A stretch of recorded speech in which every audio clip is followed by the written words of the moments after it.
The event will be starting in a moment. Please make your way to the performance area. No food and drink are allowed in the performance area. Thank you.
Halo semuanya, selamat datang di @Amerika.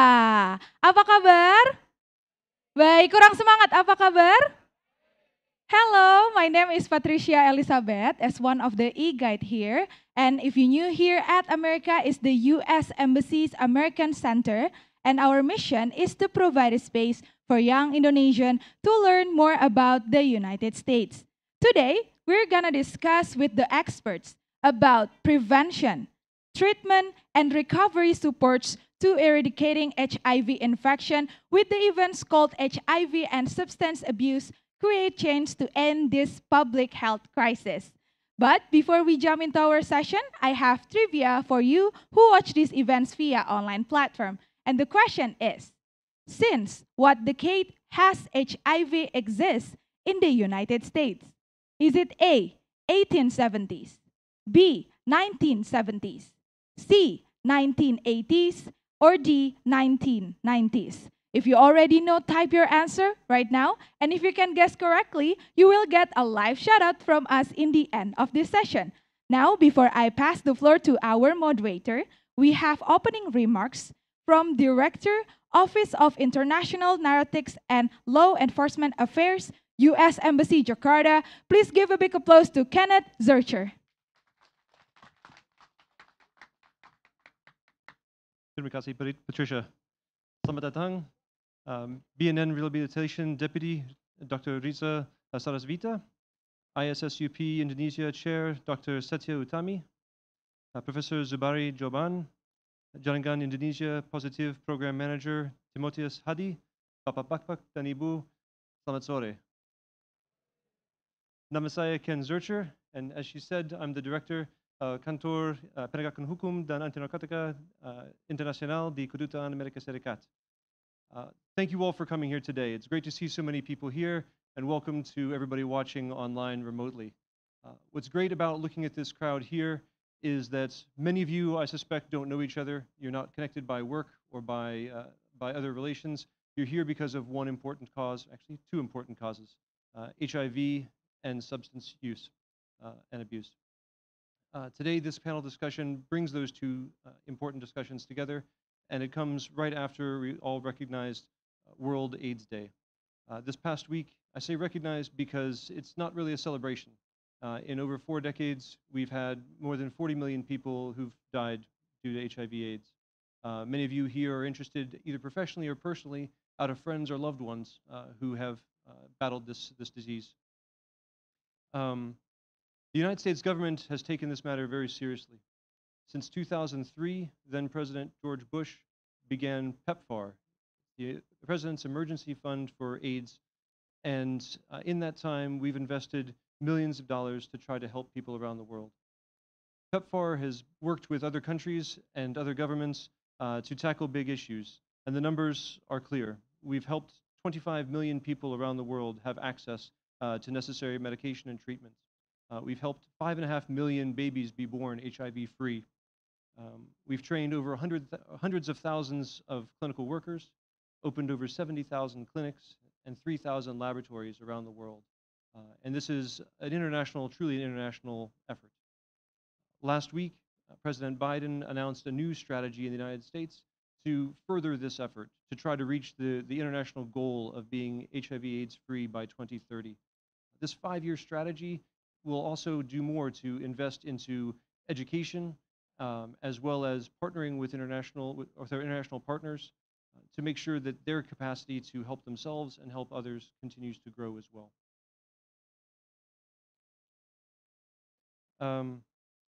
At the same time, while we can applaud ourselves for our efforts, last week's UNAIDS report shows that the problem continues to grow. Infection rates continue to go around the world. Many countries still battle with health systems that are overburdened and under-resourced, and these specifically these specifically hinder our efforts with HIV/AIDS. It affects women, girls, children, and marginalized and vulnerable populations in these countries. In addition, we have the challenge of stigma. Because of international stigmas and community stigmas, people are uncomfortable having these discussions. They're uncomfortable talking with their friends and family. They're uncomfortable talking to doctors and medical providers. That puts them at risk, and that puts the risk for transmission increased. This also brings us to substance use disorders, which faces many of the same stigmas, and which also faces the same increase around the world. I can say that my office and the U.S. Embassy here in Indonesia are doing great work partnering with the government of Indonesia and our partners in the international community to increase that communication and increase efforts to combat substance use disorders. This past year, both the governments of the United States and the governments of Indonesia acknowledged that policing efforts and deterrence aren't enough to stop drug use and the spread of drug use. Instead, we need to devote attention to education. We need to talk more, and we need to know how to have evidence-based treatment and prevention in our communities. With that, I'll say I've talked enough. I really welcome our panelists today and look forward to a lively discussion. And I hope all of you here today and at home continue that discussion after the event's over. Thank you again. Thank you so much, sir, for your warm opening remarks. Now for our second opening remarks, she is Deputy of Rehabilitation National Narcotics Board. She is Dr. Anda Riza Sarasvita, MSc, MHS, PhD. Please give a big applause. Terima kasih, Mbak. Selamat sore Bapak Ibu semuanya. Kok silau saya sebentar. Sekali lagi selamat sore Bapak Ibu semua. Ya. Saya menyambung apa yang Bapak Kenneth sudah katakan. Jadi tema Hari AIDS Sedunia tahun ini adalah mengupayakan adanya kesamaan dalam kuantitas maupun kualitas dalam hal pencegahan maupun terapi bagi setiap kelompok yang berisiko terinfeksi HIV dan AIDS, sehingga disparitas atau kesenjangan dalam upaya pencegahan dan juga terapi, udah mau saya tambahin terapi rehabilitasi lagi ya, karena saya sudah terbiasa dengan terapi, antara pencegahan dan terapi untuk mereka yang dengan HIV itu dapat diminimalisasi, termasuk juga untuk kelompok-kelompok yang termarginalisasi, seperti halnya tadi sudah dikatakan oleh Pak Kenneth, penyalahgunaan narkoba yang meningkat terus, sekalipun dalam pandemi juga hasil dari penelitian dari BNN sudah menyatakan tahun 2020 itu 2020 ya, Mas Hari mana ya Mas Hari? Nah, 2020 ya, 1,95% naik 0,15% dari tahun sebelumnya, padahal itu dalam kondisi pandemi yang sedang hebat-hebatnya yaitu masalah Delta. Jadi masalah narkoba dan penyalahgunaannya tidak mengenal adanya situasi yang surut. Jadi itu sebabnya mengapa kita juga harus tetap mengupayakan berbagai macam pencegahan. Tadi ada Pak Kenneth bilang melalui edukasi dan sebagainya. Kita dengan di BNN ada soft power approach, kemudian hard power approach dan juga smart power approach dan juga serta yang terakhir adalah cooperation. Demikian opening remarks dari saya. Terima kasih. Selamat menikmati. Semoga ada manfaat bagi Bapak Ibu semuanya. Terima kasih banyak Ibu Riza. Ya, boleh. Okay, without any further ado, I will pass the floor to our moderator. She is Dr. Zulfia Oktanida Sharif, SPKJ Psychiatrist. Please give a big applause.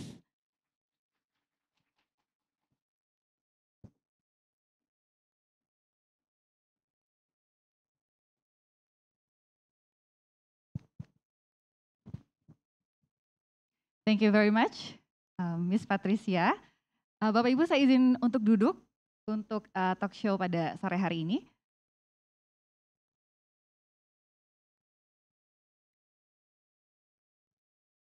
Selamat sore Bapak Ibu semuanya. Apa kabar? Baik, luar biasa. Sore hari ini senang sekali kita semua bisa berkumpul di At America, di tempat yang sangat keren ini. Tentunya untuk menyimak bersama talk show seputar HIV AIDS and Substance Use Disorder, Prevention and Treatment Challenges and Inequalities. Tadi saya sudah diperkenalkan oleh MC dan saya juga ingin menyapa audiens yang ada di rumah yang menyimak melalui daring, ya, melalui Zoom. Baiklah Bapak Ibu hadirin sekalian, pada sore hari ini kita akan bersama berdiskusi mengenai HIV and substance use treatment, inequalities and challenges in post-pandemic era. As we all know that HIV remains a major public health issue globally and has claimed over 40 million lives so far.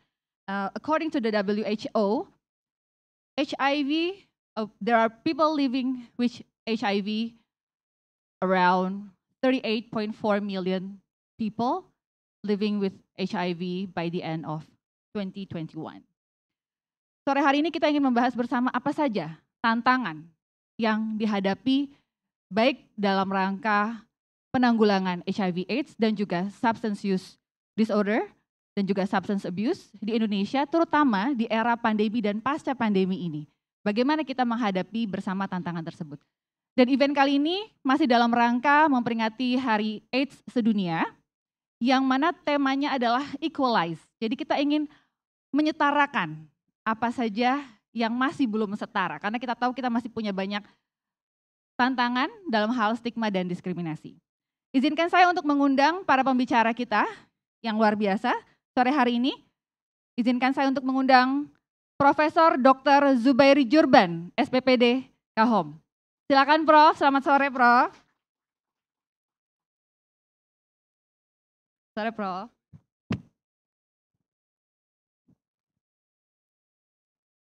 Tentunya rekan-rekan sejawat sekalian sudah tidak asing ya dengan Prof. Zubairi ya, yang bekerja di bidang HIV AIDS pasti kenal dengan Prof. Zubairi ya Prof ya. Sehat ya Prof? Sehat Alhamdulillah. Pembicara kedua kita pada sore hari ini adalah Dr. Diah Setia Utami, SPKJ Mars. Kita sambut Dr. Diah.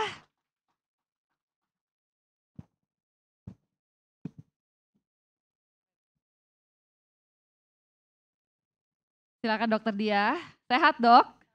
Cerah merah-merah ya Dok ya, kita ya. Karena hari AIDS, karena hari AIDS itu kan identik dengan warna merah.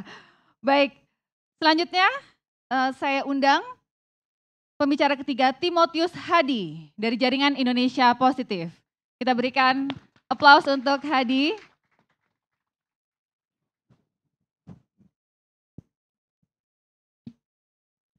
Apa kabar Hadi, sehat? Dok. Sehat ya. Baik Bapak Ibu sekalian, kita akan berbincang bersama dengan ketiga pembicara kita. Dan untuk kesempatan pertama ini saya ingin bertanya kepada Prof. Zubairi sebetulnya ya. Tentunya sebagai HIV expert di Indonesia, Prof. Zubairi adalah orang yang paling tepat untuk kita tanya. Bagaimana situasi pencegahan dan penanggulangan HIV AIDS di Indonesia sekarang ini Prof? What's the current situation in Indonesia? Iya, kabarnya tidak terlalu baik. Pertama kan target kita sepakat untuk mengakhiri epidemi AIDS ini. Kenapa bisa mengakhiri? Karena kan semua udah kita tahu, cara pencegahan tahu, faktor risiko tahu, obatnya ada, obatnya gratis, namun kenyataan di lapangan jauh panggang dari api. Jadi target 95% orang dengan HIV tahu statusnya, itu baru tercapai jauh kurang dari 80%. Dari situ yang harusnya minum obat, tapi kenapa dulu targetnya begitu? Karena prinsipnya kalau semua orang dengan HIV tahu bahwa dia HIV dan minum obat antiretroviral, maka dia akan sehat, akan tidak menularkan lagi. Jadi bisa dikatakan kita bisa mengakhiri. Kenyataannya yang sudah tahu status HIV-nya ternyata yang minum obat masih rendah, kurang dari 50%. Yang minum obat sebagian pada putus obat, yang terkontrol baik, virusnya amat sangat sedikit dan tidak lagi sakit dan tidak lagi menular, kurang dari 20%. Jadi bisa dikatakan kita masih jauh dari target. Memang ada juga alasan sedikit kemarin pas pandemi ada kesulitan beberapa teman untuk mengakses obat karena takut, karena rumah sakit kan tempat sumber orang dengan COVID dirawat, kemudian mau masuk IGD pun penuh. Jadi pada waktu itu banyak kenyataan dan gosip yang kemudian menyebabkan beberapa ODA menjadi putus obat. Baik, jadi bisa dibilang situasinya kurang baik ya Prof ya untuk situasi Kurang di baik Indonesia dan saat itu ini. menjadi tugas saya kira sekaligus otokritik dan kritik untuk semua. Artinya sebetulnya yang kita kerjakan selama ini kurang banget. Di luar masalah pandemi COVID, untuk HIV AIDS juga kurang banget, baik oleh pemerintah, baik oleh, kan ada juga desentralisasi, baik oleh daerah maupun oleh kita-kita semua. Jadi memang tugas kewajiban kita semua, namun bisa dikatakan kalau enggak gagal mungkin terlalu keras ya, tapi kurang berhasil, harus dilipat gandakan, tidak bisa business as usual. Dan 1 Desember ini sekaligus mengingatkan kita semua, jangan hanya sekedar peringatan kita kumpul di sini, tapi buat nextnya apa. Makasih. Baik, terima kasih Prof. Jadi ini menjadi pengingat dan kritik untuk kita semua sebetulnya ya, bahwa sebelum pandemi saja kita masih punya banyak PR ya dalam hal mencapai target yang ingin dicapai untuk strategi penanggulangan HIV/AIDS. Terlebih lagi dengan adanya pandemi yang membuat berbagai tantangan itu menjadi lebih besar, katakanlah seperti itu. Baik, nanti kita akan bicara lebih lanjut lagi tentang hal ini dengan Prof. Zubairi. Saya ingin bertanya kepada Dr. Diah, karena kita tahu bahwa HIV/AIDS itu juga sangat erat berkaitan dengan topik substance abuse. Dan tentunya kita semua berkumpul di sini karena ingin membahas bersama-sama seputar HIV dan juga substance abuse. Kalau dari sisi pencegahan dan penanggulangan nafza di Indonesia, bagaimana situasinya, Dr. Diah? Silakan dok. Ya, terima kasih pertanyaannya. Kalau dilihat seperti sama seperti yang tadi Prof. Zubairi juga katakan, kurang begitu baik ya, dalam arti bahwa masa pandemi itu memang masa yang memberikan dampak sangat luas ya dalam berbagai aspek kehidupan, termasuk juga dengan masalah nafsa, penggunaan nafsa. Kalau kita lihat prevalensi saja ya dari pengguna nafsa pada usia 15 sampai 64 tahun yang pada tahun sebelum tahun 2020 itu prevalensinya 1,8%. Tapi setelah kemarin pandemi meningkat jadi 1,95%.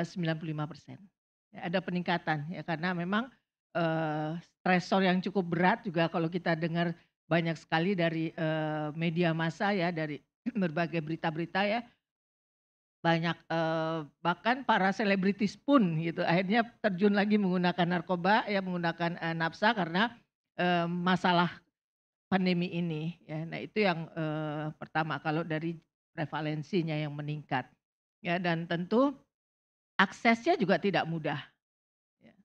Seperti mereka juga saat itu banyak yang putus juga mendapatkan akses layanan ya, dan juga banyak fasilitas yang menutup layanan karena banyaknya beredar COVID-19 di fasilitas itu. Nah, tantangan yang lainnya adalah jenisnya. Jenisnya juga makin marak ya. Saya membaca dari UNODC itu khususnya New Psychoactive Substances. Ya, waktu pada tahun 2018-2019 itu diketahui sekitar 870-an jenis ya. Tapi sekarang dari yang World Drug Report 2021 NPS New Psychoactive Substances itu sudah ditemukan 1.124 jenis. Jadi meningkat lagi. Jadi ini juga tantangan berat gitu karena mereka membeli nggak kayak dulu harus umpet-umpetan ya, harus tahu kapan waktunya bisa tidak ketangkap polisi. Sekarang bisa melalui online. Jadi itu juga tantangan yang berat buat kita. Baik, jadi bisa dibilang ini juga kurang baik ya. Jadi kita nanti jadi depresi nih kalau penanggulangan HIV masih kurang baik. Tentang substance abuse kurang baik. Wah, jadi ini benar-benar butuh kerjasama ya beberapa pihak sepertinya untuk bisa kita mengatasi dua isu global ini bersama-sama. Dan tentunya nanti kepada audiens di penghujung talk show akan ada sesi tanya jawab. Jadi silahkan nanti bertanya kepada para pembicara kita yang luar biasa dan juga nanti kami menerima pertanyaan dari rekan-rekan yang bergabung secara online via Zoom. Saya jadi mau tanya ke Hadi nih ya. Tadi Hadi sudah menyimak ya bagaimana apa yang disampaikan oleh Prof. Zubairi tentunya dari sisi expert di bidang HIV, Dr. Dia expert di bidang substance abuse. Bagaimana Hadi yang mewakili perspektif komunitas melihat tantangan terkait dua masalah ini, HIV dan juga substance use. Silakan Di. Ya, terima kasih Dr. Vivi dan juga Budia dan Prof. Zubairi. Pertama-tama mungkin saya berterima kasih gitu ya diundang mewakili Jaringan Indonesia Positif. Mungkin kami lembaga baru tahun 2015, mungkin ini ya visi kami adalah bagaimana menciptakan terwujudnya orang dengan HIV yang sehat, setara dan berkualitas. Dan kami fokus kepada misi kami bagaimana kami bisa memperjuangkan hak sehat orang dengan HIV melalui sistem dukungan sebaya dan juga keterlibatan aktif yang bermakna terhadap semua program penanggulangan HIV. Mungkin ini sekilas tentang JIP dan mungkin merespon terkait dengan pertanyaannya Dr. Vivi. Perspektif komunitas itu berbicara tentang bagaimana perspektif yang muncul dari komunitas. Jadi bukan kata Hadi sebagai seorang expert gitu. Jadi saya akan sedikit berbicara terkait dengan data gitu ya.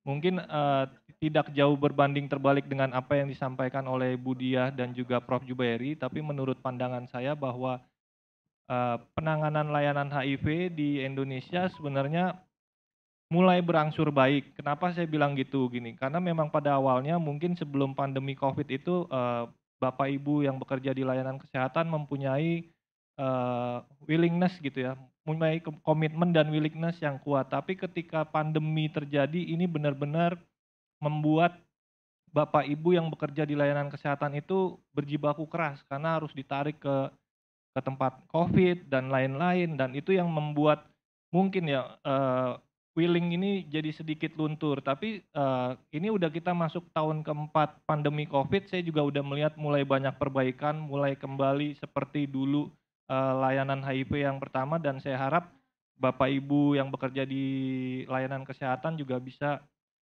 semakin cepat untuk bangkit. Dan dari perspektif komunitas sendiri, kami punya 2 studi Bapak Ibu sekalian yang di sini. Kami pernah membuat studi terkait dengan respon orang dengan HIV pada masa pandemi COVID, dan ternyata dari 1.200 responden itu memang yang menjadi tantangan dan hambatan yang paling besar dari orang dengan HIV ketika masalah pandemi COVID ini, yang pertama adalah kesulitan ekonomi gitu ya.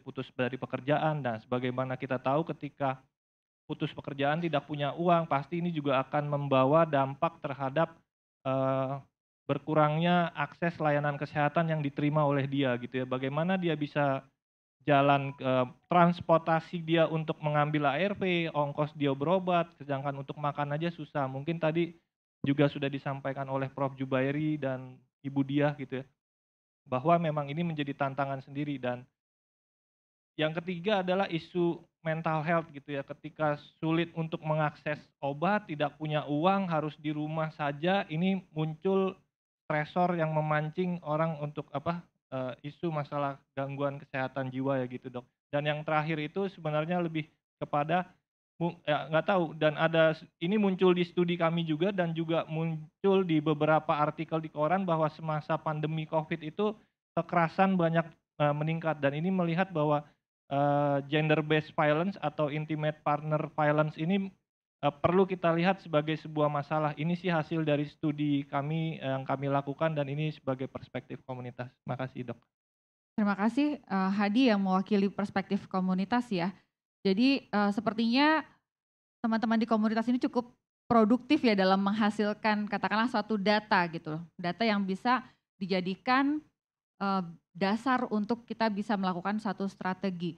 Tadi Hadi sudah menyampaikan ada beberapa tantangan juga ya selama pandemi ini, akses ke layanan, terus kemudian permasalahan ekonomi, dan juga ternyata ada masalah kesehatan jiwa yang juga menjadi isu penting yang perlu kita address bersama-sama, serta kekerasan. Memang ini cukup jadi isu-isu yang banyak sekali perlu kita fokuskan bersama-sama ya. Baik, saya ingin kembali ke Prof. Zubairi. Sepertinya Prof. Zubairi dengan berbagai penelitian dan juga studi yang dilakukan di bidang HIV AIDS, tentunya ada yang di Indonesia, perlu di-share juga ke audiens dan juga teman-teman di sini, Prof. Mungkin Prof ada yang ingin di-share seperti itu, Prof, terkait bagaimana situasi dan penanganan. Ya, Silakan, baiklah. Saya telah mengirimkan ke panitia untuk PowerPoint. Mungkin sedikit, ini lewat saja. Boleh di-skip? Lanjut. Iya, jadi kan estimasinya masih hampir sama, sekitar 520 ribuan yang orang dengan infeksi.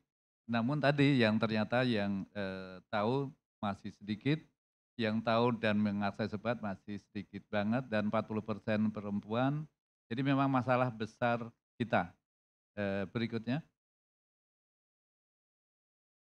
Jadi ini juga dari data sumber lain juga hampir sama, 519 ribu estimasi di Indonesia sekarang ini per September. Lanjut.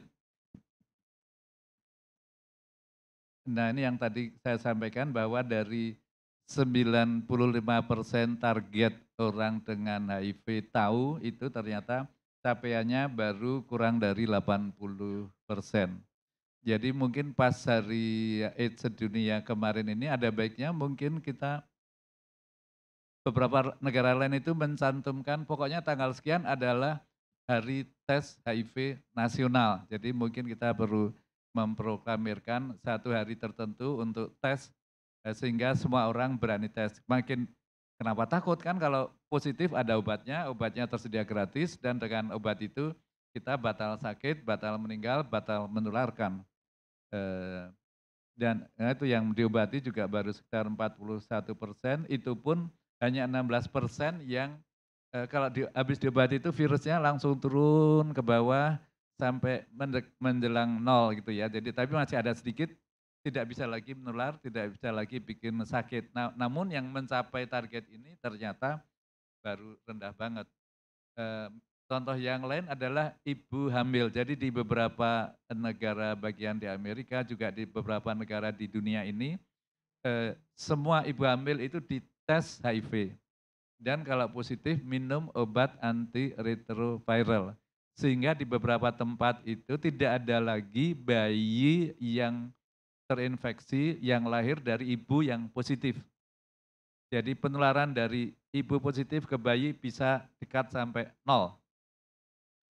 Indonesia juga demikian, namun untuk yang minum ARV, masalahnya hanya sebagian saja ibu hamil dengan HIV yang tahu dan karena itu minum obat antiretroviral dan karena itu bayinya tidak tertular. Jadi misalnya kemarin hari Jumat minggu yang lalu kami di Yayasan Pelita Ilmu menyantuni anak-anak, istilah kami namanya bocil, bocah cilik dengan HIV itu ada banyak banget yang sebetulnya terkait dengan berita ilmu sekitar 300 yang bisa datang kemarin 50 hari Jumat dan beberapa lagi datang pada hari Minggu. Jadi memang masih masalah berat yang harusnya di beberapa tempat lain sudah terbukti bisa di-cut. Berikutnya.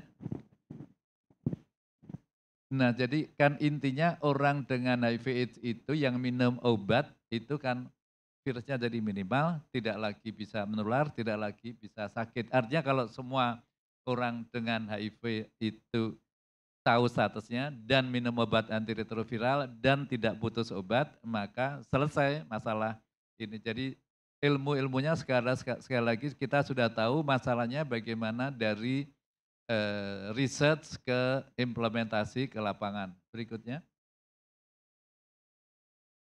Nah ini ya ini tadi disebutkan bagaimana mengenai kebetulan saya beruntung sekali Pak, bisa bekerja sama dengan Ibu Riza, mana tadi Ibu Riza ya? Kami bersama-sama dengan ada Mas Hadi juga ikutan. Jadi ada namanya HPTN 074 itu sebuah penelitian besar, tadinya banyak negara mau ikut, namun yang akhirnya disetujui hanya Indonesia, Vietnam, dan Ukraina. Nah penelitian yang itu ternyata yang tadinya kita desain untuk penelitian awal, bukan penelitian lanjut, tapi ternyata hasilnya bagus banget sehingga diperpanjang lagi setahun dan bisa diambil kesimpulan yang nyata. Jadi biasanya kalau kita meneliti kemudian bisa satu publikasi, itu udah seneng banget. Apalagi kalau bisa masuk Lancet. Lancet itu majalah kedokteran yang impact factor-nya tinggi banget, 50 lebih. Bayangin majalah yang impact factor-nya hanya 2, itu kita udah seneng. Ini 50 lebih impact factor-nya. Berikutnya. Jadi sebagai contoh, ini yang saya kira bahasa Indonesia di paling bawah. Jadi rupanya kalau ada intervensi yang berbeda dari standar sekarang, yaitu ditambahkan intervensi psikososial dan juga namanya sistem navigator, tapi istilah lainnya mungkin relawan pendamping gitu saja, itu ternyata luar biasa hasilnya. Memperbaiki adherence, jadi yang minum obat antiretroviral tambahnya lebih dari 50%. Kemudian mengurangi angka kematian lebih dari 50%. Salah kami tim peneliti adalah harusnya ini disosialisasikan sehingga harusnya menjadi sistem. Sudah terbukti amat bagus, namun di lapangan hanya beberapa tempat yang menyediakan ini. Jadi bayangan saya setelah ada ini mestinya semua laboratorium yang menyiapkan tes HIV harusnya begitu positif menyampaikan pada yang bersangkutan, harusnya didampingi sampai layanan pengobatan. Sehingga tidak lagi menular, tidak lagi sakit. Berikutnya. Ya, jadi hasil hanya bukan hanya, tapi dukungan sosial ini tidak harus oleh psikolog, tidak harus oleh psikiater, tidak harus oleh dokter.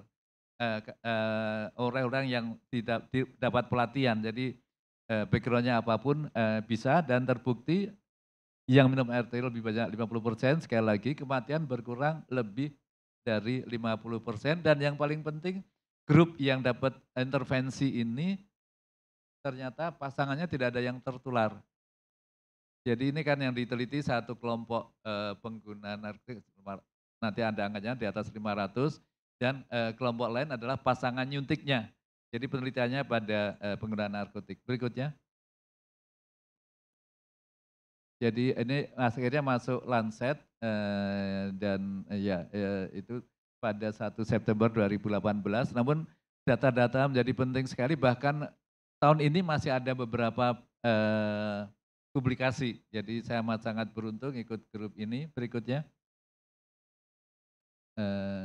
Ya tadinya didesain untuk kayak penelitian pendahuluan, apakah nanti bisa tidak visible untuk penelitian berikutnya. Tapi ternyata hasilnya amat sangat bagus sehingga diperpanjang setahun dan bisa dimanfaatkan. Berikutnya, dan yang mengagetkan ternyata publikasi sampai akhir tahun ini ada 14 publikasi internasional di majalah yang amat tinggi berbobot.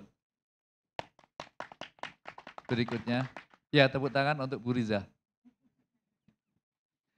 Penelitian pada 502 ODA orang dengan HIV AIDS dengan 806 pasangan suntiknya. Dulu bayangan kita kan penggunaan narkotik pasti susah nih diteliti. Ternyata tidak. Kita buktikan bahwa ternyata bisa diteliti dan ternyata manfaatnya banyak dan ternyata juga bisa mengatasi beberapa stigma di lapangan. Jadi memang manfaatnya bisa dikatakan luar biasa. Berikutnya.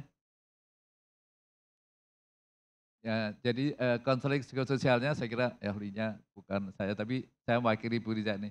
Ada 2 sesi wajib, topik utamanya hanya kepatuhan, bukan hanya sih sebenarnya penting juga, kepatuhan terhadap layanan HIV dan kepatuhan terhadap layanan adiksinya. Jadi layanan untuk pengobatan HIV, layanan untuk adiksinya. Berikutnya. Nah, kemudian data lain yang dari penelitian tersebut, ini topik yang berbeda, ternyata menyedihkan. Ternyata di lapangan itu yang resisten terhadap antiretroviral di awal untuk Indonesia itu tinggi. Kita 24,1% yang sudah resisten antiretroviral, bandingkan dengan Ukraina yang hanya 2,4% dan Vietnam 13,4%. Oh ya, ini kebetulan sekedar cerita tadi malam saya ikut grup Yale Uni itu di Amerika. Saya kira moderator kita pernah ke sana. Di Yale ini bikin pertemuan mengenai bagaimana di Ukraina pada masa perang, pada masa COVID-19, jadi amat sangat berat tadi malam dibahas. Dan tapi selain dengan Ibu moderator, kebetulan yang menyenangkan anak saya itu kebetulan. Anaknya Prof di Yale University, peneliti juga ya Prof ya? Iya, alhamdulillah menjadi asisten direktur dari pusat penelitian HIV-nya di situ. Jadi ini sekarang 14 ternyata, 14 publikasi HPTN 074. Berikutnya saya kira 3 slide lagi. Iya ini, enggak penting, berikutnya lanjutin. Tidak hanya nama majalah-majalahnya, lanjut. Kemudian iya yang penting juga ternyata kita ternyata bisa cuman nggak ikut ke Qatar saja, tapi artinya teamwork kita ini bisa bagus. Artinya kita bisa bayangin, saya merasa amat beruntung karena ada tim penelitinya, ada selain Bu Riza, ada Prof. Samsu Rizal itu. Saya senangnya kenapa? Karena Prof. Samsu itu usia lanjut tapi amat sangat aktif. Beliau 78-79 tahun sekarang. Saya kalau ada Prof. Samsu jadi jauh lebih muda. Lebih muda 2 tahun. Kemudian ternyata grup ini ternyata bisa dapat award macam-macam. Pertama bahwa yang di re-enroll ini kita paling banyak. Kemudian dokumentasi kita itu termasuk yang excellent dan kemudian retensi yang terbaik. Dan nah ini ternyata penelitian amat sangat berat tapi juga menyenangkan karena misalnya medical recordnya itu sampai sekarang belum boleh, padahal sudah selesai 2017 diperpanjang lagi 2018 tapi setelah belum 5 tahun, jadi 5 tahun baru boleh dibakar. Selama itu jadi kalau ada yang mempertanyakan hasil di majalah tadi silakan lihat, kita masih punya dokumen lengkap. Kalau yang sampel laboratorium hanya beberapa tahun, artinya sekarang sudah dimusnahkan. Namun tetap harus kita jaga selama beberapa tahun pertama. Berikutnya, ya jadi sebagai penutup saya kan pada waktu setiap hari AIDS sedunia itu kita ada semboyan, sekarang adalah equalize, yaitu untuk kita semua setara, artinya kita semua mendapat hak yang sama, baik untuk edukasi, baik untuk pengobatan, baik untuk yang lain. Namun saya agak khawatir sekedar peringatan Hari AIDS Sedunia, namun buat next-nya kurang. Jadi mohon juga kita mengadvokasi. Jadi advokasi ini memang kita perlu kerjasama dengan banyak media cetak, media elektronik, media sosial, dan mohon maaf kalau untuk saya pribadi karena waktu yang lalu dipercaya untuk menjadi ketua Satgas Covid dari ID, sekarang udah enggak. Jadi saya harus punya kendaraan yang lincah. Jadi saya akhirnya memakai baik Twitter maupun Instagram dan juga TikTok serta Facebook untuk ini. Jadi untuk juga mewakili bagaimana di lapangan untuk menyampaikan kadang-kadang kalau di media sosial kita bisa ngomong lebih tajam sedikit walaupun kadang-kadang mendadak beberapa bisa dihapus oleh Di band ya Prof? Dihapus. Kalau yang nggak senang baru kemarin ada satu dihapus, ya udah nggak apa-apa lah. Tapi artinya kita paling nggak mencoba mewakili untuk advokasi. Terima kasih. Luar biasa, tepuk tangan dulu untuk Prof Zubairi. Luar biasa. Prof ini sangat aktif di media sosial ya, jadi para generasi milenial, Gen Z kalah nih sama Prof Zubairi. Semua medsos Prof berikan edukasi, luar biasa. Biar awet tua. Biar awet tua. Luar biasa sekali Prof Zubairi. Tadi kita sudah menyimak bersama suatu penelitian, di mana penelitian ini meneliti khususnya populasi para pengguna nafza yang HIV/AIDS, dan ternyata dari hasil penelitian ini dukungan psikososial serta relawan pendamping itu menjadi satu faktor yang sangat dapat mendukung proses berbagai proses baik untuk adiksi maupun untuk HIV/AIDS-nya. Artinya outcome-nya akan sangat baik gitu kalau kita melakukan itu. Nah, saya ingin tanya pendapat Dokter Diah nih dari sisi expert yang bergerak di bidang adiksi. Seberapa sulit sih itu dilakukan sebenarnya Dok? Ini kan penelitian, hasilnya udah bagus banget. Tadi PR-nya adalah bagaimana mengadvokasikan itu sebagai suatu sistem gitu, bisa diaplikasikan. Sebetulnya seberapa sulit sih Dok untuk memang setiap yang pengguna nafza itu diberikan konseling, khususnya tadi untuk kepatuhan juga, minum obat, adherence, terus kemudian juga mendapatkan pendampingan. Karakter para pengguna nafza itu seperti apa Dok? Sehingga kita tahu tantangannya nih. Iya. Sebenarnya dua kondisi ini, baik itu ODA ya, orang dengan HIV/AIDS, dan juga orang dengan penyalahgunaan nafsa, itu sama-sama punya problem yang paling berat yang dirasakan mereka adalah stigma. Stigma. Stigma itu mulai dari dalam keluarganya sendiri, masyarakat di lingkungan, sampai secara nasional mungkin ya. Jadi masih banyak yang menganggap bahwa ini adalah sesuatu yang perlu di stigma gitu, yang aib, memalukan dan sebagainya. Itu tantangan yang paling berat. Namun demikian saya melihat bahwa saat ini masalah khususnya juga dengan nafsa, kita sudah banyak kemajuan-kemajuan yang dicapai ya, dan salah satu yang juga kita lihat bahwa partisipasi ya, dalam menata laksana kasus-kasus nafsa juga khususnya jarum suntik ya dengan penasun, itu di masyarakat sudah begitu bisa udah lebih mudah diakses, dalam arti bahwa kegiatan-kegiatan yang ada di masyarakat itu bisa menjadi satu solusi ya, baik itu dari lembaga swadaya masyarakat maupun juga dari pemerintah sendiri. Jadi khususnya pengguna nafsa misalnya saat ini ya, kalau saya boleh ceritakan, saya sekarang masih juga bagian dari orang BNN ya. Di BNN itu sudah ada program yang namanya intervensi berbasis masyarakat, di mana sudah dilatih para agen pemulihan, namanya AP, yang kita latih, latihannya juga cukup lama ya, seminggu, dan itu diulang juga, di refreshing lagi untuk mencoba untuk mendampingi mereka. Jadi setelah mereka, khususnya yang ringan-ringan, mereka ringan nggak perlu lagi dirujuk. Kita sudah latih mereka untuk mengatasi bagaimana memberikan intervensi singkat pada mereka supaya tidak menjadi lebih buruk lagi kondisinya.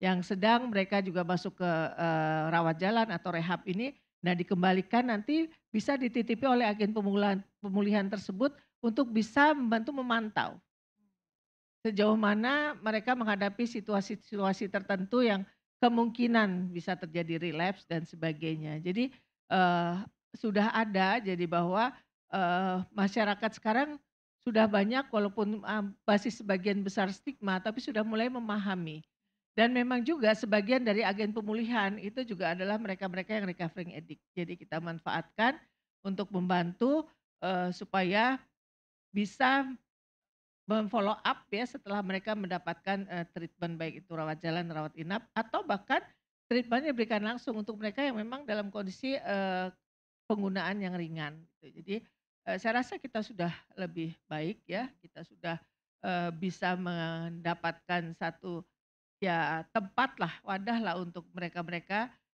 supaya tidak merasa bahwa susah banget gitu mencari akses ya, apalagi yang daerah-daerah yang pinggir ya, daerah-daerah yang terpencil itu kan nggak mudah untuk mendapatkan akses layanan karena memang seperti sekarang ini mungkin Penasun sudah jauh turun ya, kalau tidak salah terakhir itu sekitar 60.000 datanya tahun 2019 atau 2018 atau 19 ya. Tapi HIV AIDS juga bisa ditularkan dengan cara lain gitu, bukan hanya dengan jarum suntik ya, tapi perilakunya. Dan sekarang juga kita sudah banyak nih, adiksi ini bukan hanya adiksi nafsanya, adiksi perilakunya juga sudah banyak meningkat apalagi di masa pandemi ini ya, baik itu gadget, kemudian juga pornografi dan sebagainya. Nah itu juga bisa mendukung kasus ini. Jadi aksesnya juga harus lebih luas kita, tidak lagi hanya melihat bahwa HIV AIDS ini hanya dihubungkan dengan pengguna nafsa penasun misalnya. Ya, tapi banyak hal-hal lagi yang memang saat ini dengan adanya era digital ya pengaruhnya juga seperti itu. Jadi menjadi perhatian kita dan kita harus ikut. Gak akan mungkin kita bisa memberikan pelayanan tuh sesuai dengan yang equal tadi ya, supaya sesuai dengan apa yang dibutuhkan tanpa kita melibatkan masyarakat. Seperti tadi Prof bilang ya ada pendampingan itu kan juga mereka relawan gitu. Jadi sama. Jadi begitu juga untuk pengguna nafsa sama kondisinya seperti itu. Butuh didampingi oleh orang yang memang bisa menjadi tempat mereka mendapatkan akses. Wah, ini jadi agak lebih lega nih ternyata di lapangan itu sudah jalan ya Dok ya, agen pemulihan ini kan tadi relawan pendamping, orang yang bisa mendampingi proses recovery itu sendiri ternyata sangat-sangat penting dan sudah berjalan dari BNN yang melatih berbagai komponen di masyarakat ya Dok ya. Baik, kalau dari komunitas sendiri bagaimana nih Hadi melihatnya? Tantangan seputar akses, kemudian juga stigma, kemudian juga kepatuhan dalam minum obat, khususnya ARV gitu. Seperti apa sih di lapangan teman-teman? Mungkin Hadi bisa juga mewakili tidak hanya dari komunitas pengguna nafzat, tapi komunitas yang lain kalau memang ada. Silakan Hadi. Ya, terima kasih Dok. Sebenarnya muncul udah disampaikan juga sama Prof Jubairi dan Ibu Diah gitu ya. Terkait dengan masa pandemi ada akses informasi yang memang susah diakses gitu ya. Biasanya itu kan pemberian informasi melalui peer support gitu ya. Ada kawan-kawan peer support yang mendampingi memberikan informasi. Ketika pandemi itu cukup lama ya, berangsur sekitar 1 tahun tidak ada pendampingan dan ini membuat gap jarak informasi gitu ya di penerima manfaat dan ini ternyata membawa dampak yang cukup besar. Yang pertama dari segi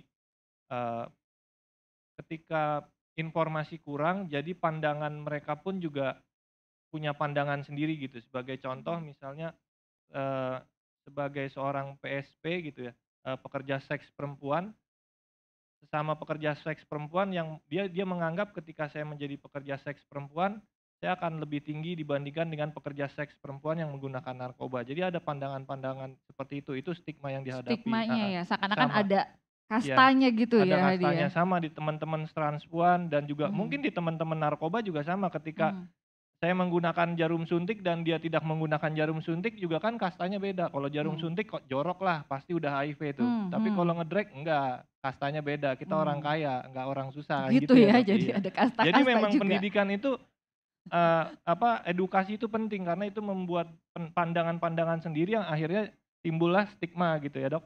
Lalu yang memang yang menjadi penting itu tadi menurut penelitian itu ini yang saya suka bahwa kalau di combine lagi dengan perspektif komunitas itu jadi ngeblend banget gitu loh. Maksudnya gini Dok, people center approach itu terjadi. Pendekatan yang itu people center approach ini terjadi dan harapannya mungkin segera akan kita bisa menjadi inklusif gitu ya. Ketika pasien dianggap bukan hanya sebagai pasien, tapi sebagai sebuah individu dengan kebutuhannya dia yang dia butuhkan. Client center approach atau people center approach ini menjadi model yang baik untuk menyelesaikan masalah sih dok gitu. Dan yang aku lihat lagi mungkin ini dari perspektif komunitas HIV, tapi untuk pengguna nafsa mungkin saya mau sedikit melebarkan gini untuk teman-teman perempuan yang menggunakan nafsa gitu ya. Masih ya layanan ada, Ibu Riza mengembangkan layanan, ada BNN untuk perempuan. Tapi yang menjadi penting sama tidak kalah dengan komunitas HIV, pertama adalah penyebab orang putus minum obat tidak ada faktor tunggal, tapi banyak sekali gitu. Misalnya efek samping atau tadi faktor resistansi, jadi obat yang diberikan tidak sesuai dan lain-lain gitu.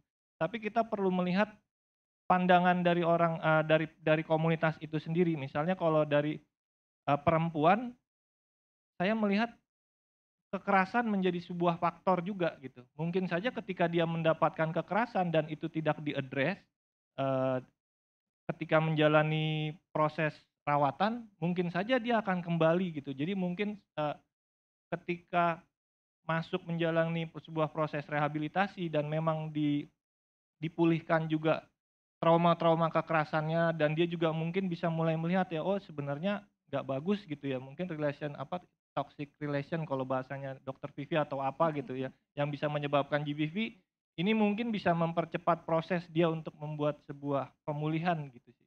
Pandangan dari saya gitu dok. Makasih dok. Baik, terima kasih Hadi sudah memberikan kita banyak insight ya mengenai perspektif dari komunitas. Selanjutnya kita akan masuk ke sesi tanya jawab.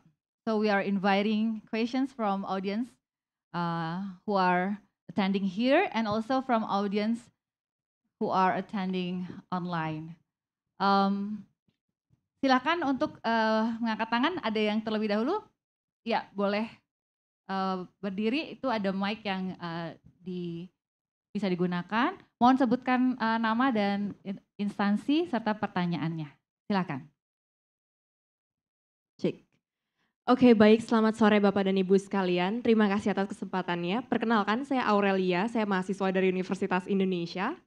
Berhubungan dengan latar belakang pendidikan saya di bidang ilmu hubungan internasional, maka saya tertarik untuk mengetahui lebih dalam tentang upaya advokasi orang dengan HIV dan AIDS dalam konteks transnasional atau lintas batas negara. Jadi pertanyaan saya akan saya fokuskan kepada Bapak Timotius Hadi jika berkenan Pak. Pertanyaan saya yang pertama adalah bagaimana relasi antara JIP sendiri dengan kelompok advokasi HIV dalam lingkup global, apakah memang sejauh ini ada kerjasama, kemitraan atau bentuk-bentuk advokasi yang melibatkan orang-orang di luar sana, misalnya NGO asing dan lain sebagainya, dan bagaimana itu berdampak kepada advokasi di Indonesia itu sendiri. Dan kemudian pertanyaan saya yang kedua, jika Bapak Timotius berkenan untuk menilai atau mengakses begitu ya Pak, kira-kira bagaimana ketercapaian advokasi HIV di Indonesia dibandingkan dengan negara-negara lainnya? Jika memang masih kurang, apakah sekiranya ada model country yang bisa kita jadikan contoh untuk kemudian dapat meng-advance gitu ya, atau mengintensifikasi advokasi HIV di Indonesia itu sendiri? Sekian pertanyaan dari saya, terima kasih, selamat sore. Terima kasih. Boleh aplaus dulu untuk pertanyaan yang luar biasa. Baik. Pertanyaan untuk Hadi, jadi mengenai advokasi dan juga mungkin ada model country, negara mana sih yang bisa kita contoh gitu ya dalam penanganan HIV. Silakan Hadi, perspektif komunitas. Ya, terima kasih Mbak Aurel. Pertama-tama mungkin karena kami ini kan jaringan orang dengan HIV gitu ya di Indonesia. Jadi tentunya kami bermitra dan kami membangun jejaring mungkin dengan beberapa partners, misalnya di Thailand itu ada lembaga apa, itu kami semua punya listingnya, dan juga kami member dari beberapa CSO di Asia Pasifik dan juga di beberapa negara lainnya seperti itu Mbak. Jadi memang kami berjejaring. Jadi kalau misalnya ada masalah-masalah yang terjadi, misalnya contoh tenaga kerja Indonesia gitu yang bekerja di satu negara, itu biasanya kami suka dikontak, ini ada kasus seperti ini, dan biasanya kami mengupayakan bagaimana si TK ini bisa pulang sampai ke tujuan dengan selamat kayak bis gitu ya, enggak, bukan. Maksudnya sampai dia nanti bisa mendapatkan akses kembali obat dan perawatan dengan baik, karena kami ada di 22 provinsi di Indonesia untuk saat ini. Terima kasih juga untuk USAID, kami disupport oleh USAID gitu. Dari US PEPFAR kalau Pak Kenneth tadi menyebutkan gitu, itu banyak mendukung gitu. Dan juga yang kedua yang menjadi model terbaik kalau buat saya adalah saat ini Indonesia.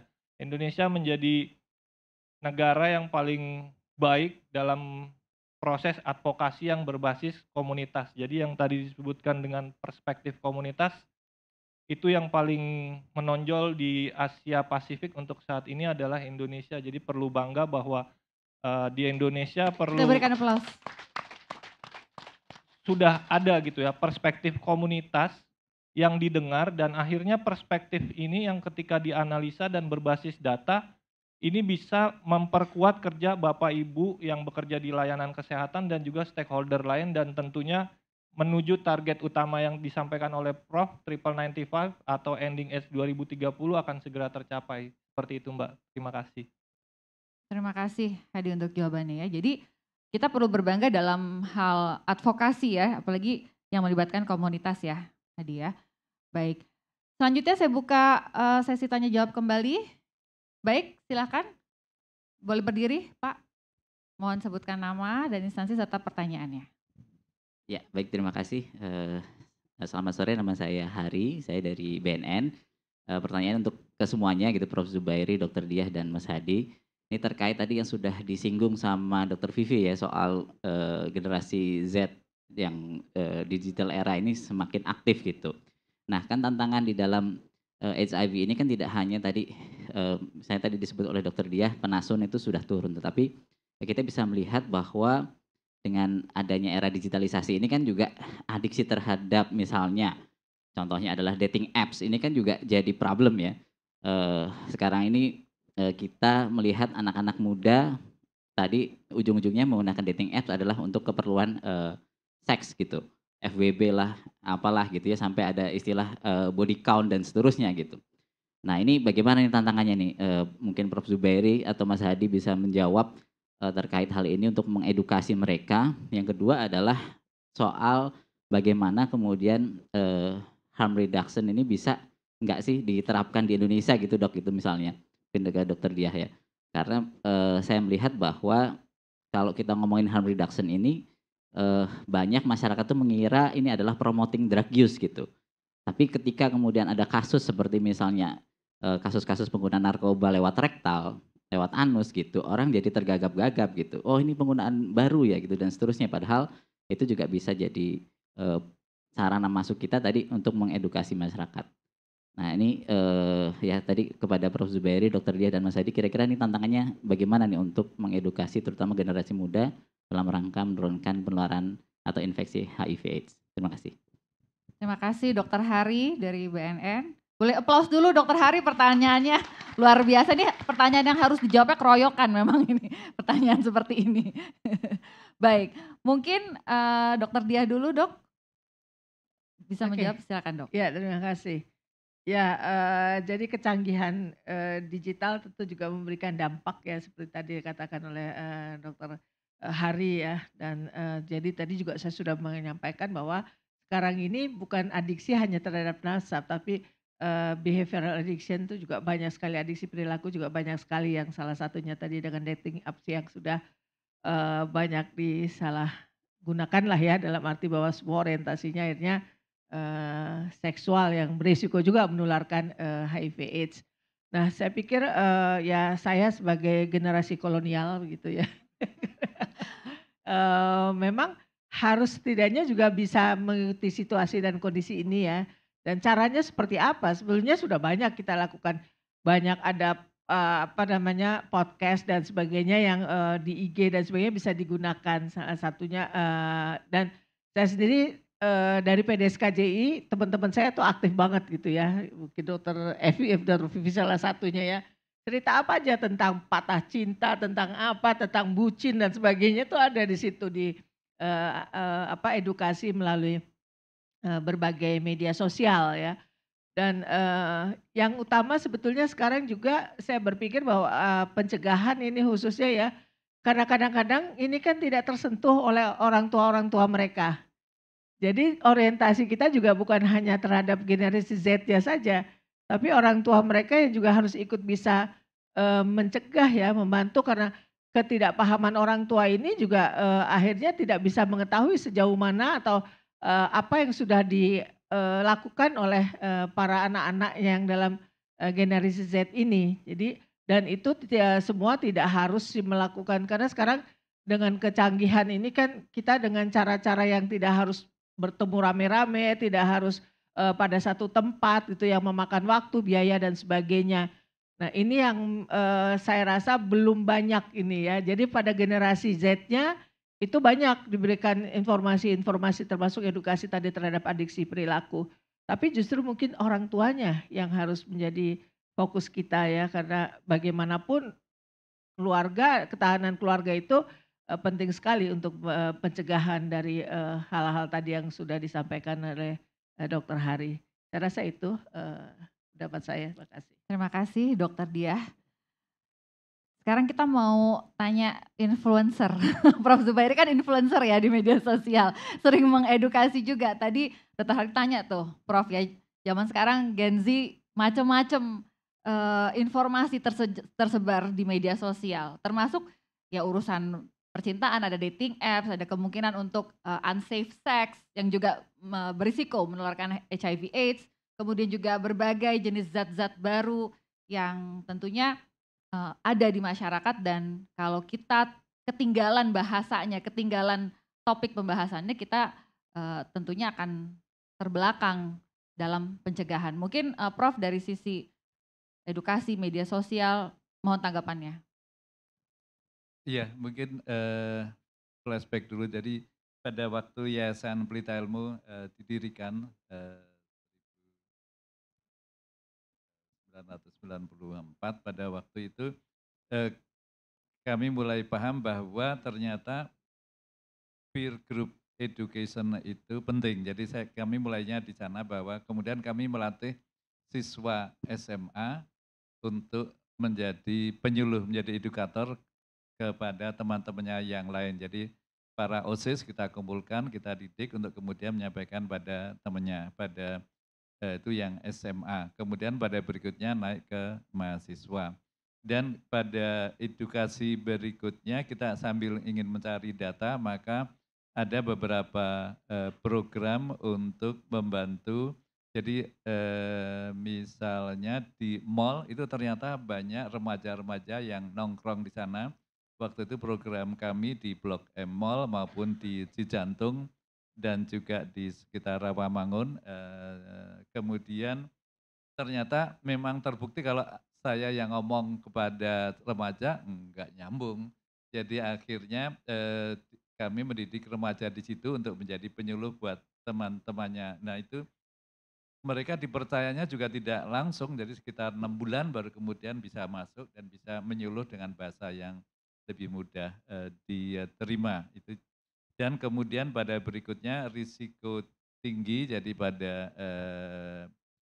PSK di sekitar Ramangun dan seterusnya. Itu yang di sana. Kemudian kami melihat aspek yang lain. Jadi kan misalnya terjun ke menjadi berisiko karena masalah ekonomi. Jadi kemudian kami coba melatih bagaimana pemberdayaan untuk remaja maupun dewasa muda. Nah dalam hal ini yang sekarang amat sangat aktif itu Prof. Samsu Rijal, kami di Pelita Ilmu.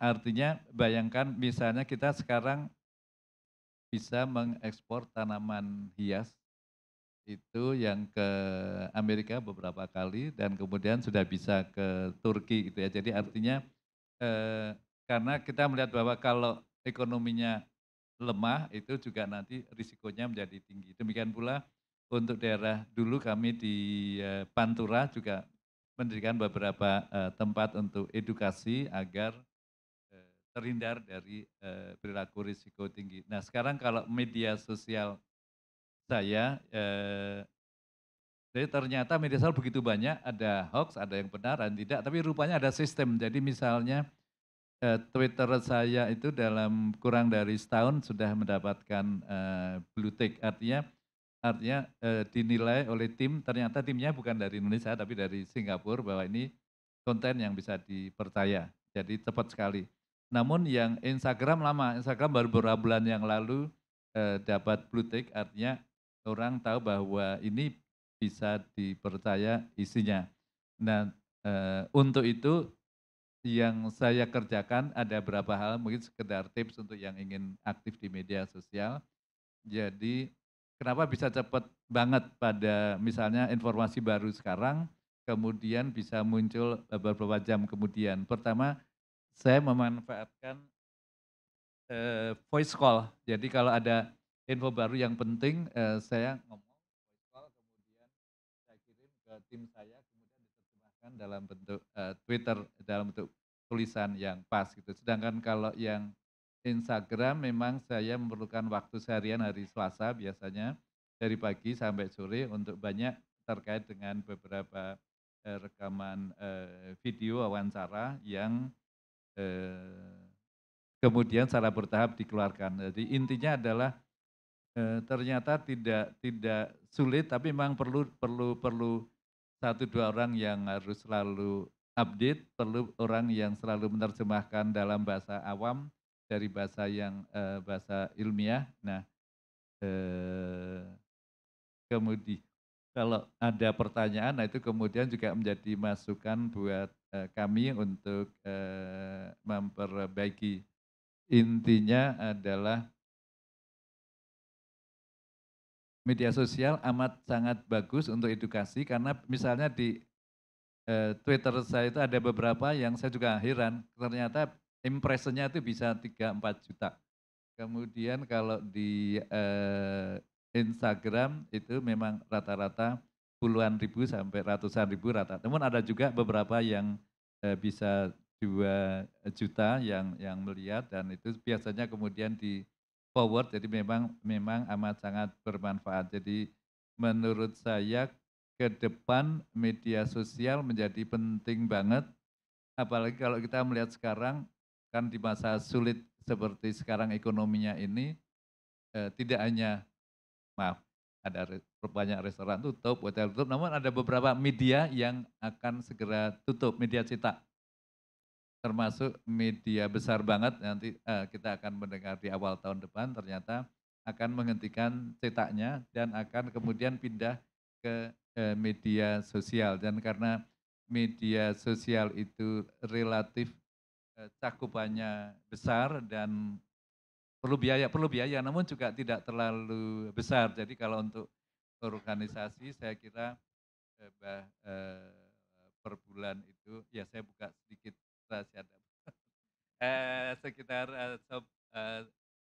intinya di bawah 20 juta sebulan, dan kadang-kadang hanya sekitar 10 juta sebulan, itu amat sangat bisa nyampe ke masyarakat, walaupun kadang-kadang sedikit ada kesulitan. Waktu saya tanya ke senior saya, Pak Samsu, ini kalau aku masuk ke saya ngobrol, kemudian ada minuman apakah aqua atau teh botol atau ini, aku bisa dapat uang, boleh enggak? Langsung dijawab, boleh sih, cuman kelasnya jadi berubah gitu aja. Sekarang Anda dikenal sebagai health educator. Kemudian kalau Anda masuk untuk mencari income, nanti dia sebutkan nama kelasnya adalah kelas ada seorang kolega yang juga amat sangat aktif, namun juga banyak iklan di dalamnya. Jadi kadang-kadang kita harus pilih-pilih. Kali ini ya atas ada senior saya yang saya hormati dan saya kira benar, saya milih untuk tidak untuk dimasukkan iklan di dalamnya. Makasih. Baik, tepuk tangan untuk Prof. Zubairi. Jadi Prof nggak terima endorse ya Prof ya? Wah ini insightful banget buat kita yang muda-muda juga mau aktif di media sosial ya, biar bisa dapat centang biru kayak Prof. Zubairi.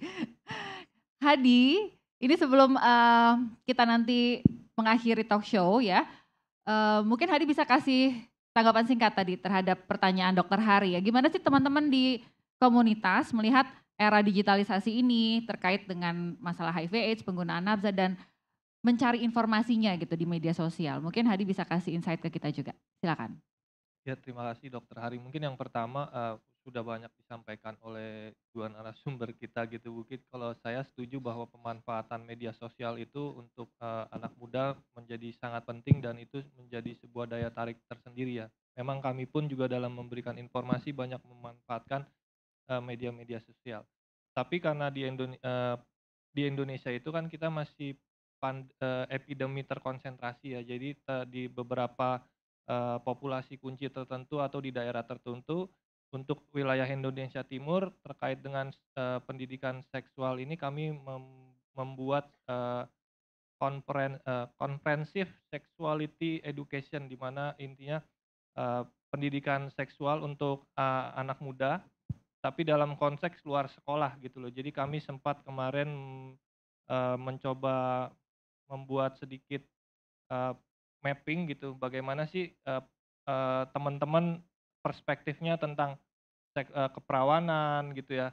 Terus juga misalnya bagaimana menyikapi relationship yang aman dan lain-lain. Dan kami berharap tahun depan mungkin bisa menjadi kelas-kelas untuk mereka teman-teman ya adik-adik kita di Indonesia Timur untuk bagaimana mereka bisa menjadi peer juga ya gitu, membangun sebuah kelas-kelas sendiri dan mereka bisa saling belajar dari CSA itu sendiri. Seperti itu aja sih Dok. Terima kasih.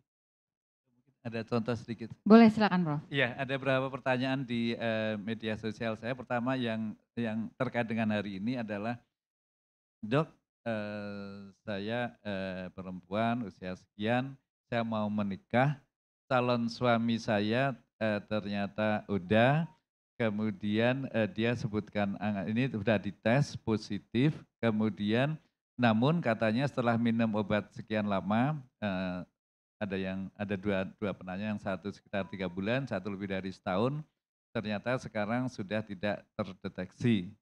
Pertanyaannya apakah kalau saya menikah saya bisa terinfeksi tidak, dan apakah saya bisa mempunyai keturunan? Itu bagaimana? Jadi jawabannya sebenarnya tadi sudah disampaikan, artinya begitu rata-rata minum obat antiretroviral pasien saya itu rata-rata 3 bulan, paling lama 6 bulan itu pilotnya akan tidak terdeteksi, minim banget, tidak lagi akan menular, dan karena itu bisa menikah, dan karena itu bayinya tidak akan terinfeksi. Jadi kadang-kadang manfaat media sosial juga bisa kadang-kadang langsung menjawab pertanyaan yang ada di masyarakat. Baik, terima kasih Prof. Jadi memang kita sekarang banyak berkomunikasi via media sosial, banyak pertanyaan-pertanyaan yang datang dari masyarakat, dari komunitas, dan itu sangat bisa diadres dengan adanya influencer dan educator seperti Prof. Zubairi dan juga sepertinya sekarang banyak sekali ya yang sudah aktif di media sosial, dan teman-teman di komunitas, di organisasi tertentu juga punya medsosnya ya pasti untuk menyebarkan informasi-informasi mengenai berbagai topik ya seputar HIV/AIDS, seputar penanggulangan nabza dan sebagainya. Mungkin sebelum kita tutup talk show ini, saya ingin meminta 1 menit kalimat penutup dari masing-masing speaker. Jadi mungkin apa sih pesannya untuk para audiens yang hadir di sini maupun yang hadir secara online. Ini di online ada rata-rata kurang lebih 80 audiens yang hadir bersama kita. Dan apa yang ingin disampaikan dalam rangka bersama-sama menanggulangi permasalahan HIV dan juga substance abuse di Indonesia. Mungkin saya minta dari Dokter Diah dulu Dok. Jadi secara singkat apa sih pesan yang ingin disampaikan dari hasil talk show kita, diskusi kita pada sore hari ini? Silakan Dok. Ya, terima kasih Dr. Vivi. Dari apa yang kita sudah dengar dan kita ketahui bahwa memang apa yang menjadi satu masalah itu tentu semua berawal dari niat kita atau bagaimana kita menjalankan kehidupan ini. Jadi ya pesan saya ya, kita harus bisa menilai setiap perilaku kita yang tentu bisa memberikan dampak negatif tadi seperti penggunaan nafsa atau bahkan tertular HIV/AIDS. Nah itu tentu perlu satu apa ya, perlu suatu penanaman lah pada diri kita ya kalau kita memang ingin tadi kata Prof. Zubairi jadi awet tua begitu ya. Maka pola dari semua gaya hidup kita ya tentu harus bisa menunjang kita untuk bisa tetap awet tua tadi ya, yang tetap usia tua tapi tetap produktif ya seperti itu. Jadi itu kira-kira pesan saya. Luar biasa, Dokter Dia. Selanjutnya, boleh tepuk tangan dulu untuk Dokter Dia, jangan ragu-ragu ya. Jadi kita harus sangat memperhatikan apa yang kita lakukan ya, perilaku kita. Jadi ada awareness terhadap apa yang kita lakukan dan juga bagaimana kita mencoba untuk lebih fokus kepada hal-hal yang baik. Saya ke Hadi dulu mungkin sebelum nanti ke Prof. Silakan Hadi, 1 minute message apa nih yang mau disampaikan kepada audiens? Pesannya cuma satu sih, bahwa secara bersama-sama gitu ya, kita proaktif baik dari komunitas, masyarakat, tokoh agama dan siapapun juga stakeholder dan mitra pembangunan, kita sama-sama fokus, kita berdiskusi, kita punya komitmen dalam menyelesaikan masalah ini. Kami percaya gitu bahwa kita bisa menyelesaikan masalah ini segera mungkin. Dan sedikit mengutip kata-kata bijak gitu lah untuk teman-teman di luar sana yang terutama orang dengan HIV, percayalah gitu bahwa kasihnya akan selalu menuntun kita untuk tetap berdiri sampai hari nanti. Terima kasih. Tepuk tangan untuk Hadi. Baik, itu pesan luar biasa ya untuk kita semuanya. Kita bisa menanggulangi ini bersama-sama. Jadi key message-nya adalah together, bareng-bareng ya, bersama-sama. Baik, Prof. Zubairi silakan Prof memberikan pesan kepada kita. Ya, terima kasih.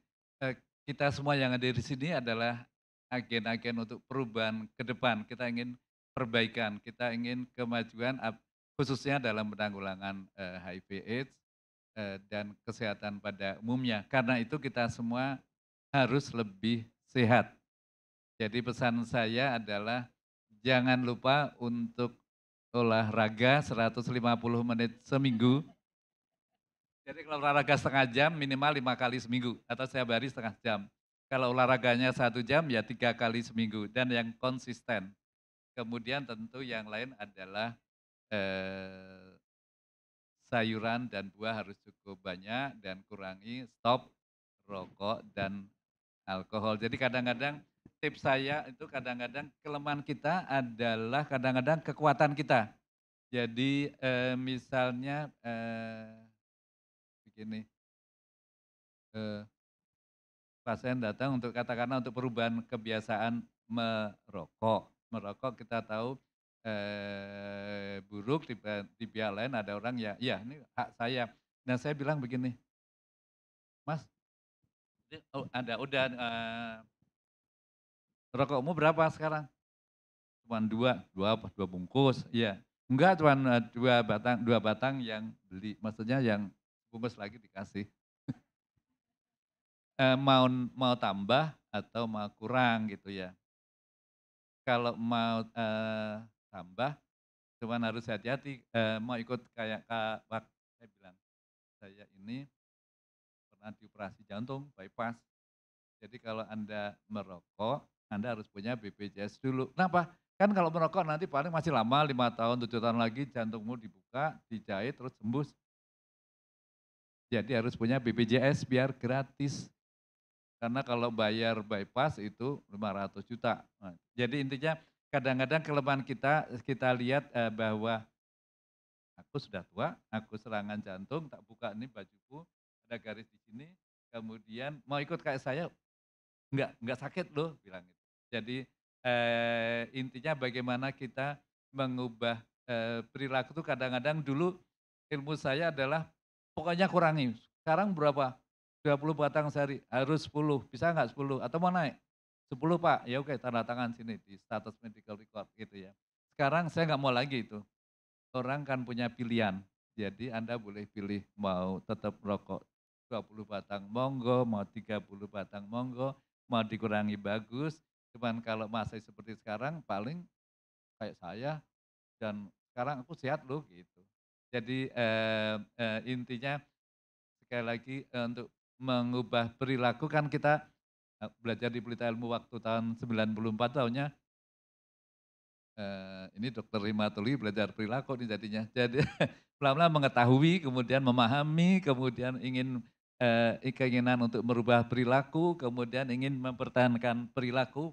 Dulunya sudah pakai masker terus, sekarang bosen, kemudian bagaimana terkait juga misalnya dengan perilaku terkait dengan HIV/AIDS sama. Jadi intinya lama-lama bagaimana kita ingin mengingatkan lagi bahwa perilaku yang baik itu penting selain untuk kita sendiri supaya tidak tertular, juga untuk lingkungan kita, untuk keluarga kita, untuk yang lain.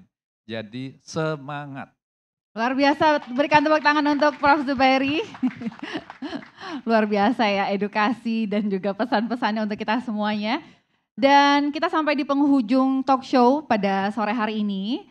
Kita telah bersama berdiskusi mengenai berbagai tantangan dan juga berbagai hambatan yang mungkin perlu kita hadapi baik di era pandemi maupun nanti setelah pandemi ini lebih terkendali. Bagaimana kita sama-sama menghadapi isu stigma, diskriminasi, akses terhadap pelayanan, bagaimana kita mengoptimalisasi layanan, bahwa pendampingan itu penting, bahwa konseling, psikososial, support, dan juga bagaimana kita memastikan berbagai lapisan masyarakat mendapatkan kesetaraan dalam aspek pencegahan maupun penanggulangan HIV/AIDS dan juga nafsa. Kami ucapkan terima kasih sekali lagi kepada seluruh audiens yang luar biasa sore hari ini. Tepuk tangan untuk kita semuanya. Juga untuk rekan-rekan yang ada di rumah maupun dimanapun berada, boleh tepuk tangan juga untuk yang bergabung secara daring. Saya ucapkan terima kasih sekali lagi kepada seluruh pihak yang telah berpartisipasi dan mendukung terselenggaranya event talk show ini. Saya sebagai moderator mengucapkan mohon maaf apabila ada yang kurang berkenan. Terima kasih banyak. Saya tutup dengan satu pantun dadakan. Mohon maaf kalau kurang kece pantunnya ya. Nanti bilang cakep ya, jangan lupa ya. Oke. Si Ipeh jalan sama Hapsah. Malam mingguan ke Jembatan 5. Isu HIV dan nafsa, mari kita tanggulangi bersama-sama. Saya tutup acara pada sore hari ini. Terima kasih banyak, selamat sore dan salam sehat selalu. Salam sehat. Terima kasih Dr. Zulfia dan para speakers experts pada sore hari ini. Boleh kita tepuk tangan sekali lagi untuk mereka. Luar biasa diskusinya. Semoga diskusi hari ini tentunya dapat bermanfaat bagi Bapak, Ibu, dan bagi kamu dimanapun kalian berada. Earlier in this event, I have trivia for you. And the question was, since what decade has HIV exist in the United States? A, 1870s, B, 1970s, C, 1980s, or D, 1990s? And the correct answer is B, 1970s. So congratulations at mr.hanluis from Instagram, who is the fastest one who can guess correctly. And the last, we want you to collaborate with us by visit our website www.atamerica.or.id. Click collaborate with us and submit your greatest idea. Also, to keep update for our next event, you can follow our Facebook, Instagram, Twitter, YouTube, AT America. Nama saya Patricia Elizabeth, sampai jumpa di acara AT America selanjutnya. Bye-bye!